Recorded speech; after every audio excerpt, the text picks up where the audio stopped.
They're not singing songs. They're not doing YouTube. Like, we're not even touching the amount of wealth they have. What do most of them have in common more than anything else?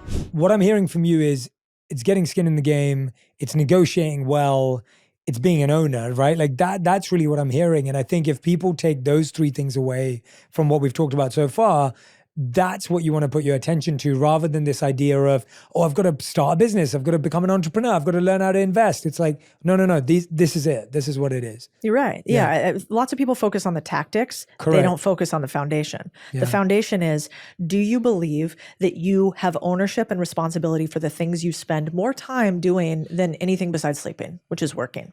And if you have what we call an owner's mindset, so the type of human that's like, I'm putting like respect and dignity into what I do every day, to the point that I start to value my own worth and I understand why I'm valued, then you will finally be able to negotiate for the only thing that nobody can take from you. Somebody can take a job, somebody can take a salary, nobody can take contractual ownership in a business.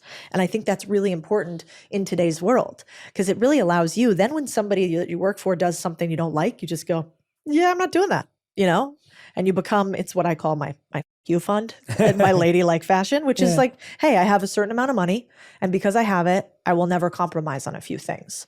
But the owner's mindset is kind of rare, And so I think for young people today, so often, and I was one, it's like, my boss is bad, my job sucks, I don't have upward mobility. And if I could tell young Cody one thing differently, it would be like, what would the opposite side of that story say? And which one do you think would make you more money? Mm. And it'd be like, probably the one in which you're like, hey, this is all kind of in my control. And if I make some serious changes in my life, I bet I could be richer than I am today.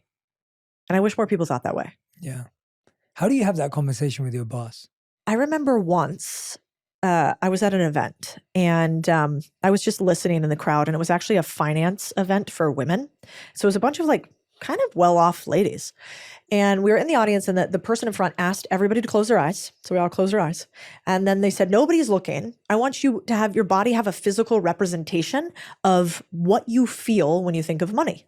So I was like, this is weird hippies. Like, what are we doing? So I was like, I don't know, and you can't see me, but like, I was like throwing up my hands. I'm like, okay, money. I like it. Like, give it to me. Keep it going. These are like my internal monologues, I love that. Right? That's awesome. Yeah. I'm like, I'll take some. And so anyway, I'm chilling. I'm like this. I'm like, nobody's looking. And then they're like, now don't move, but open your eyes. When I looked out, I was like, whoa, because the rest of the audience, not the rest, but let's call it 80%, were like this. They were like, they were tight to the chest. They were like, kind of like maybe small arms to the side. In some instances, I was like, it looked like they had been hit. They had been harmed. And I thought that was so fascinating. And then they let us shake it off. And I was like, oh man, if your representation of money that you feel in your body is closed off, kind of scared, whatever, I don't know, might be hard for you to earn it. So I think for some reason, being in finance helped me realize, hey, you guys, if you met some of the guys who were worth $100 million that I did in finance, you'd go, I could do that too. Like, that guy did it? Really?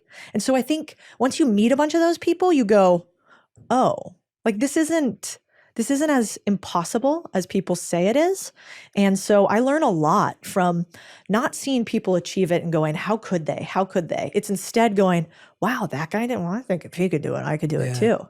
And that taught me to keep going, okay, he did it. And it's like arms would raise, arms would raise, arms would raise.